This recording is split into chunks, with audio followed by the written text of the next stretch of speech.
Saya merasa heran dan juga konyol ketika mendengar ada seorang yang dengan gampangnya memvonis si A maupun si B sebagai Habib palsu. Atas dasar apa? Hanya dilihat dari kelakuannya. Jadi kalau menurut mereka, kalau kelakuannya itu bagus disebut sebagai Habib asli. Sedangkan kalau kelakuannya jelek, dia disebut sebagai Habib palsu gitu loh.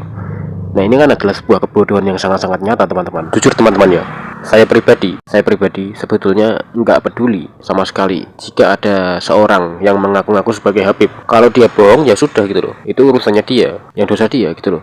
Ngecek dia itu Habib asli, keturunan Nabi yang asli atau bukan, itu bukan urusan kita gitu loh. Dan sesederhana itu gitu loh. Kemudian banyak di antara para netizen ini memberikan tantangan kepada para Habib ini. Sana lo tes DNA dulu, kami ingin tahu apakah kalian ini benar-benar keturunan Nabi yang asli atau bukan. Nah, mereka ini memberikan tantangan kepada para Habib setelah apa? Setelah para Habib ini ketahuan melakukan tindakan-tindakan yang nggak benar sesuai agama gitu loh, teman-teman.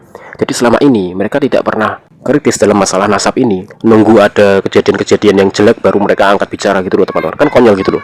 Terus misal gini, seandainya mereka ini udah tes DNA ya, dan ternyata mereka nasabnya bersambung langsung ke Fatimah binti Muhammad dan juga Ali bin Abi Thalib. Apakah dengan begitu berarti dia boleh untuk memalsukan syariat, merusak syariat, mengajarkan kesyirikan, mencabuli santriwati, kan gitu loh, teman-teman. Jadi jangan jadikan kelakuan seseorang tuh sebagai patokan gitu loh. Kalau misalkan gini, sebaliknya ya, kalau ada orang itu yang dia tuh yang benar-benar Habib palsu, kelakuannya bagus gitu, orangnya soleh, rajin beribadah, apakah dengan berarti dia nasabnya bersambung kepada Rasulullah? Kan nggak gitu, teman-teman. Sekali lagi saya katakan ya, manusia itu sebenarnya sama. Yang membedakan adalah iman dan juga ketakwaan. Sekalipun dia anak pelacur, ya kan? Kalau dia orangnya soleh, ya tetap saja dia adalah anak soleh gitu loh, teman-teman. Sebaliknya, sekalipun dia anaknya keturunan orang-orang soleh, keturunan Nabi sekalipun ya, kalau dia bajingan ya bajingan gitu loh. Jadi jangan jadikan kelakuan itu sebagai patokan nasab seseorang. Kan bodoh gitu loh, teman-teman.